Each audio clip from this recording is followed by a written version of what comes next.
Back on the Mustang. Look at this True North turbo right there. Fancy, right? Okay, anyways, what I've been doing for the past couple of days, because it needed to be done, was I started plotting out this in CAD. So I've been giving myself some measurements. Granted, you know, a toddler with some like decent set of crayons would do a better job than this, but this is all I need to put it in CAD. In fact, I've already started it. So like, here's the clip right here of the thing in the CAD. Wow, so cool, Kyle. Maybe you should stop eating those crayons and like draw with them better. Anyways, I gotta do some welding back here on those little firewall tab majiggies that I put in there. I'm gonna make sure that they're all welded up pretty good and sand it down, get ready to paint the whole back part of this, and then we can put the firewall back in and then put the radiator and stuff back in. But before we do any of that, look at this number right here. This is like main channel number, so I'm just gonna update it while we're here right now. Brake clean and an old rag. Oh. We're gonna get 1,000,000.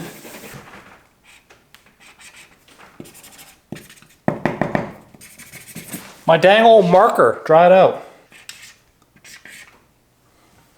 7 what? Let's be specific. Wow, they love me. You know, I'm just gonna be up in here trying to do my thing. The lift does help because, you know, if I didn't have a lift, I would have to like, I don't know how I would get in there, but it helps. All right, here goes nothing.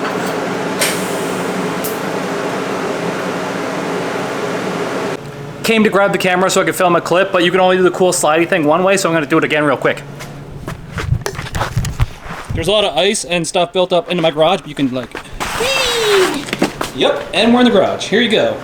Oh, look at that turbo. I want to go get a clip inside, but I'm going to show you what I did in here first. So, like, obviously you can't have fuel in the back of a car and then not have a firewall and stuff. So I built the whole firewall. You guys seen me do that already. But I also built these little panels here to keep, like, you know, that's where the ground would be and stuff. So to keep the ground and stuff outside of the inside of the car. That one and, you know, that one. I'm not really good with sheet metal, so it's just gonna have to do. But what else have I also been doing? We're gonna teleport inside now. Boop.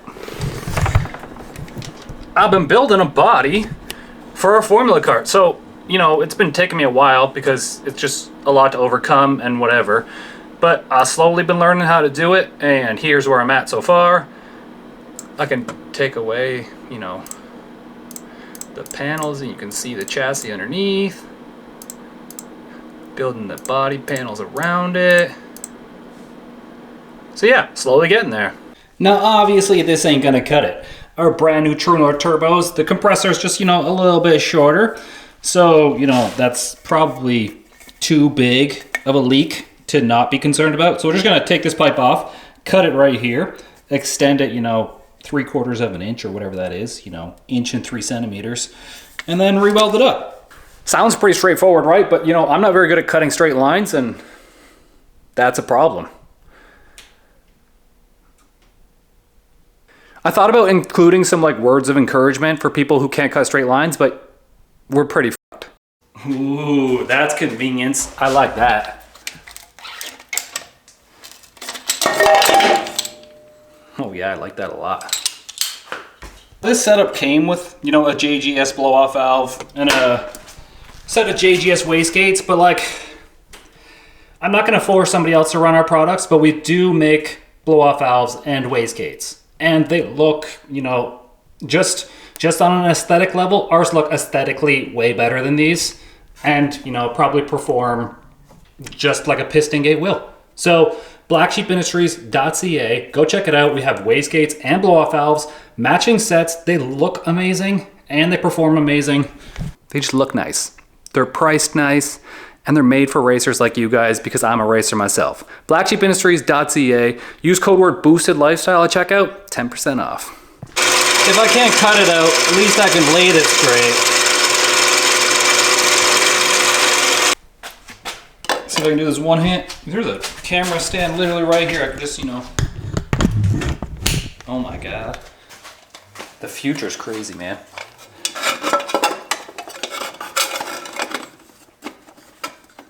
You know, something like that. I did get a little bit of a dent here because the aluminum is so thin on the outside of a bend. So I got a little bit of a dent there. But But other than that, you know, just clean up those pieces and we're golden.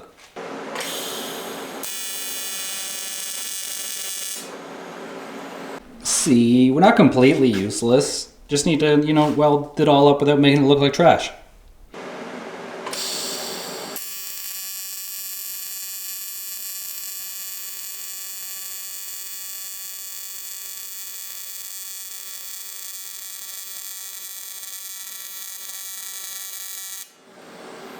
This is probably stupid hot still, but I want to clamp the clamp while it's still warm. Yep, it's hot. Ugh. I want to clamp the clamp while it's warm, just in case there's any warpage, then it's just going to warp to the other flange. Smart, Kyle. True North turbos. And there you have it.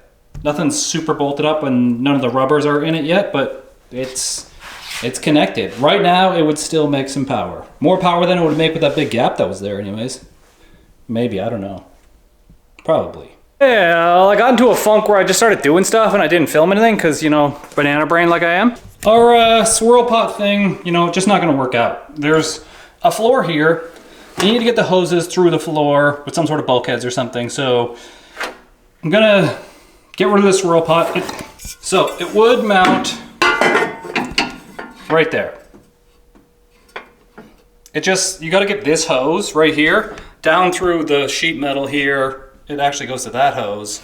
There's just no way to go through the floor really good with that hose. So I'm just gonna rebuild it. I'm just gonna build a rectangular one on the front of this one, probably like 5 inches long this way, 3 inches wide and then 9 inches tall, and then put a cap on the top and the back right here anyways. But I'm just gonna cut a small little hole in the floor here. And then on the bottom of my tank, I'm just gonna have 2 -16 bungs that just, you know, the tank itself is gonna seal up the floor. So pretend that this table, pretend the table is the floor, the bungs are just gonna sit on the bottom like that. And then you can put your hoses to those bungs. They're gonna be one in front of each other, so I might put a little divider plate in between, hopefully help with air bubbles. But yeah, and then the tank itself is just gonna seal the floor up. That's my plan, you'll see. I feel like sometimes I try to explain things and people are like, you're not even making sense, dude, just do it. Shut up, do it, shut up, do it! Ah! I'm barbaric and stupid, and this is the way I like doing it, okay? So leave me alone.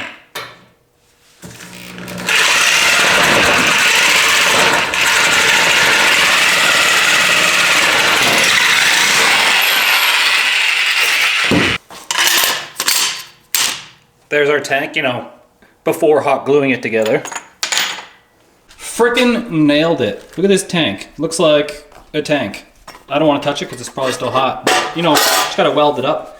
2 bungs go in the bottom, fill cap in the top. I'm actually gonna weld this piece of pipe to this bung. So the fluid will have to like travel up, probably, you know, this high right here before it actually can get siphoned down into the bottom, just to help like relieve the air bubbles to go to the top. So it doesn't just like transfer from here straight to there. It has to go up and then go down.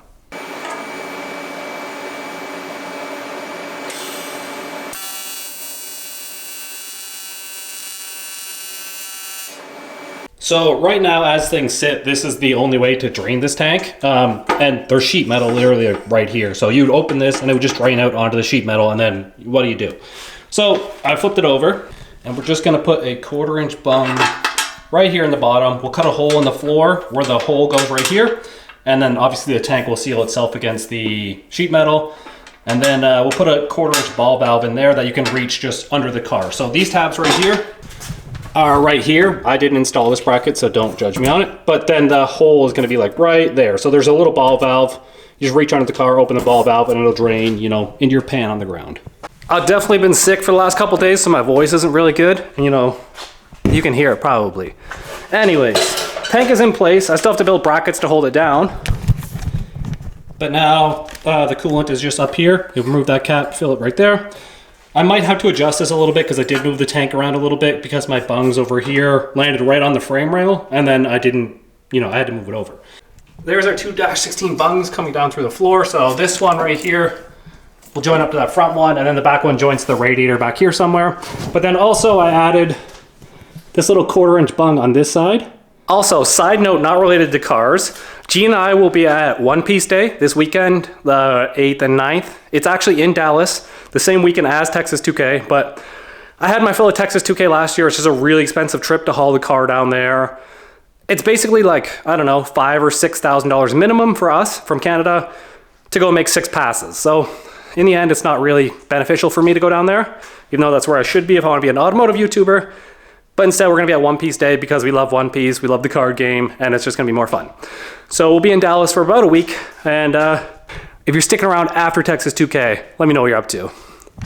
This is my solution. I was trying to figure out how I could pry this open like further because the drive shaft loop is just, it's kind of narrow, or it's like 4.5 inches, and the drive shaft's like, I don't know, 4 inches. So yeah, some shredded rod and some nuts. Look at that, opened it right up. Sick. You know, just trying to think outside the box. Because when you think inside the box, you can't be thinking outside the box. So if you go outside the box, then you can be thinking about things inside the box, but doing it outside the box. So for the drive shaft loop, I'm literally just gonna weld it together. And then this piece is just gonna slide over. It's just gonna slide over the entire shaft here. And then when we get to the top, all I'm gonna do is I'm gonna build some brackets to go from here to the loop right here, so that your loop is just connected to the transmission brace here, or transmission mount, whatever you want to call it.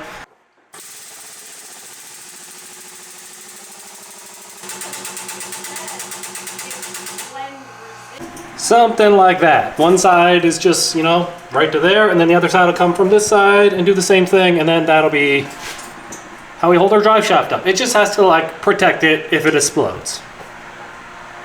There you have it. Obviously I've got to pull it off all the way to weld it, which means like pulling the drive shaft, somehow holding up the transmission, and then pulling the whole transmission mount out, but mint. Actually, I forgot this car actually has a mid plate in it, which means when I pull the transmission mount, AKA this thing right here, the mid plate right here should hold the transmission in place because there's a mid plate and a motor plate up there. So it should just hold. I'm gonna undo these bolts, pull the drive shaft looped out, get it welded up, and then put it back in place. Fabricating sounds real stupid when you think about it. Like you put it in place, you tack weld it, you pull it apart, you weld it, you put it back in place, and then it doesn't fit right, so you cut it, and then you put it back in place, and then you re-weld it, and then you take it and you put it back in place, and it doesn't fit, and then you oblong some holes, and you put it back in place, and then finally it fits. And that's what it looks like on the table all welded up. Obviously I didn't do this piece and the transmission mount, I just did that piece.